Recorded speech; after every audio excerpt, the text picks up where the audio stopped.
تقدیر کے فیصلے اچھے ہوں یا برے ہوں، آپ کے حق میں ہوں یا آپ کے خلاف ہوں۔ حق میں ہوں تو ہم خوشی اس طریقے سے مناتے ہیں کہ الامان والحفیظ، اور خلاف ہوں تو ہمارے منہ سے جملے یہ نکلتے ہیں معاذ اللہ، اللہ کو میرے علاوہ اور کوئی نہیں ملا، سارے ظلم مجھ پہ ہی ہوتے ہیں، ساری مصیبتوں کے لیے میں ہی ملا ہوں، دعائیں مانگ مانگ کے تھک گیا ہوں، قبول نہیں ہوتی ہیں، اللہ پاک سنتے کہاں ہیں، لگتا ہے میری دعاؤں کا کوئی فائدہ نہیں ہے، دعا مانگنے کی ضرورت کیا ہے، ہونا تو وہی ہے جو لکھا ہوا ہے۔ ایمان کے 70 سے زیادہ شعبے ہیں۔ ایمان صرف 4 یا 5 باتوں کے کرنے کا نام نہیں ہے، ایمان کے 70 سے زیادہ شعبے ہیں۔ ان میں سب سے افضل، سب سے اعلیٰ یہ ہے کہ تم کہو لا الہ الا اللہ، اور جو سب سے کم تر درجہ ہے وہ ایمان کا حصہ ہے کہ تم راستے سے کوئی کچرا یا کوئی گندی چیز کو ہٹا دو، یہ بھی ایمان کا حصہ ہے۔ اگر کوئی شخص راستے سے یہ چیز نہیں ہٹاتا تو اس کا ایمان کامل نہیں ہے، اس کا ایمان مکمل نہیں ہے۔ وہ شخص جو راستے میں آتے ہوئے دیکھتا ہے ایک پتھر پڑا ہوا ہے، کوئی کانٹے پڑے ہوئے ہیں، کچرے کی تھیلی بیچ میں پڑی ہوئی ہے، اور وہ سائیڈ سے ہو کر نکل جاتا ہے، تو یاد رکھنا چاہیے کہ اس شخص کا ایمان کامل نہیں ہے۔ ایمان کامل کا تقاضا یہ ہے کہ اس چیز کو سائیڈ پہ ہٹا دو، اور آپ اندازہ لگائیں کہ ایمان کامل کا تقاضا یہ ہے کہ اس کو سائیڈ پہ ہٹا دو، اس شخص کا کیا حال ہوگا جس نے یہ کچرا پھینکا ہوگا۔ ایک تو وہ ہے جو کچرا دیکھ کے گزر گیا ہے۔ میں نے عرض کیا کہ اللہ کے نبی کریم صلی اللہ علیہ وسلم نے ایمان کا ایک حصہ یہ بھی بتایا ہے کہ تم راستے سے اس کچرے کو ہٹاؤ گے، تو آپ اس شخص کے بارے میں سوچیں جس نے وہ راستے میں کچرا ڈالا ہے، اس کے اوپر کس کس کی لعنت برس رہی ہوگی، اس کے ایمان کا کیا معیار ہوگا۔ تو جناب نبی کریم صلی اللہ علیہ وسلم سے ایمان کے بارے میں پوچھا، آپ نے ارشاد فرمایا ان تؤمن باللہ وملائکتہ وکتبہ ورسلہ والقدر وتؤمن بالقدر خیرہ وشرہ۔ سب سے پہلے اللہ پر ایمان لاؤ، اللہ کے فرشتوں پر ایمان لاؤ، اللہ کی کتابوں پر ایمان لاؤ، اللہ کے رسولوں پر ایمان لاؤ۔ ایمان لانے کا مطلب یہ کہ اللہ کو ایک سمجھو، اللہ کے علاوہ کسی اور کو شریک نہ سمجھو، اللہ کے علاوہ کسی اور سے مدد نہ طلب کرو، اللہ کے علاوہ کسی اور سے امیدیں نہ باندھو۔ اللہ کے فرشتوں پر ایمان لانے کا مطلب یہ کہ اللہ کے فرشتے موجود ہیں، انہوں نے جو پیغام انبیاء تک پہنچایا وہ پیغام من وعن تھا، اس پیغام میں کوئی تبدیلی نہیں کی گئی۔ اللہ کی کتابوں پر ایمان لانے کا مطلب یہ کہ ان کتابوں میں لکھی ہوئی بات کو اپنی زندگیوں میں لانے کی کوشش کرو۔ اللہ کے رسولوں پر ایمان لانے کا مطلب یہ کہ اللہ کے رسولوں کی طرف سے دی جانے والی ہدایات کو اپنی زندگی میں لانے کی کوشش کرو۔ وَتُؤْمِنَ بِالْقَدْرِ خَيْرِهِ وَشَرِّهِ۔ یہ 4 باتیں آپ علیہ الصلوۃ والسلام نے ایک ساتھ ذکر کی کہ اللہ پر ایمان لاؤ، کتابوں پر ایمان لاؤ، فرشتوں پر ایمان لاؤ، رسولوں پر ایمان لاؤ۔ یہ 4 باتیں ایک ساتھ ہیں۔ پھر دوبارہ ارشاد فرمایا کہ ایمان لاؤ قدر کے اوپر، چاہے خیر ہو یا شر ہو، تقدیر کے اوپر ایمان لاؤ۔ یہ ایمان لانا بہت مشکل کام ہے۔ تقدیر کے اوپر ایمان لانا، چاہے اچھائی کے ساتھ ہو یا برائی کے ساتھ ہو، یہ بہت مشکل بات ہے، اور یہ سمجھنا بھی ہر ایک کے بس کی بات نہیں ہے۔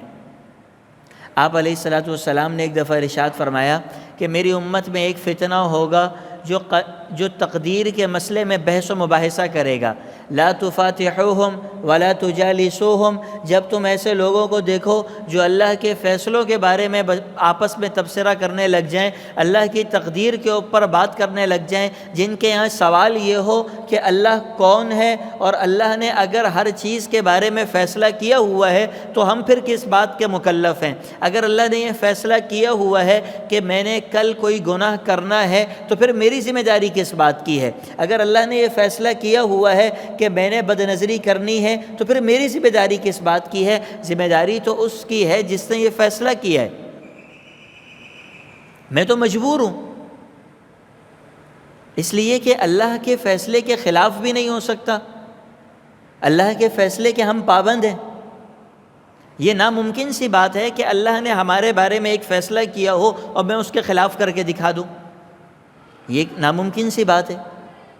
ایک طبقہ آپ علیہ الصلوۃ والسلام نے ارشاد فرمایا اس امت میں ایک طبقہ ایسا پیدا ہوگا،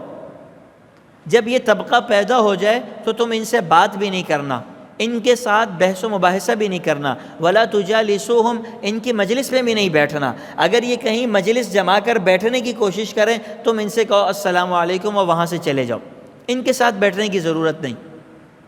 اور تقدیر کو سمجھنا اس طریقے سے چاہیے کہ پہلی بات تو یہ کہ تقدیر کا مسئلہ سمجھ میں آنے والی چیز نہیں۔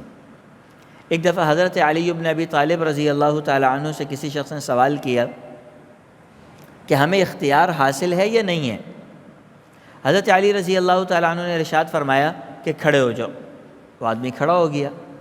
فرمانے لگے ایک ٹانگ اوپر کر لو، اس نے ایک ٹانگ اوپر کر لی،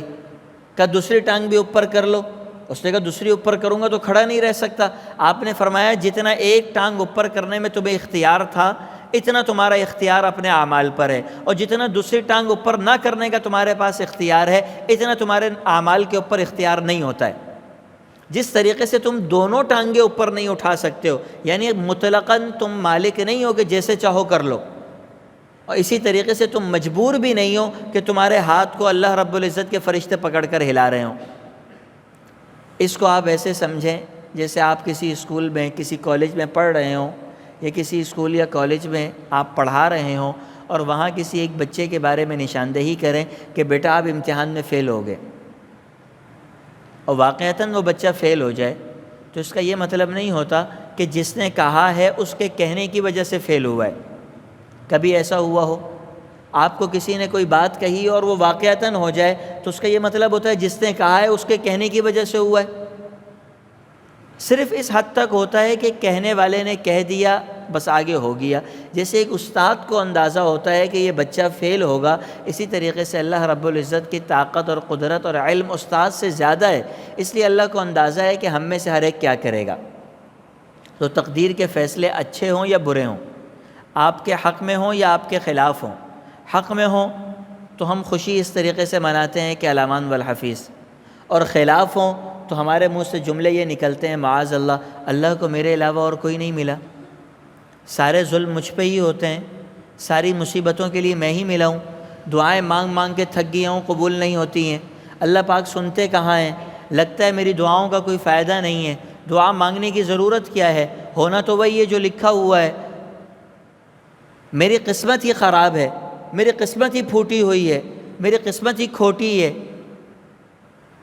اپنے قسمت اپنی تقدیر کو بیٹھ کر تانے دینا شروع کر دیتے ہیں، میرے تو نصیب میں یہی لکھا تھا، میں کبھی کامیاب نہیں ہو سکتا ہوں، میں تو نصیبوں کا گھن چکر ہوں۔ یہ ہمارے محلے میں ہمارے معاشرے میں جملے استعمال کیے جاتے ہیں، اور یہ تقدیر کے خلاف بولے جانے والے جملے ہیں۔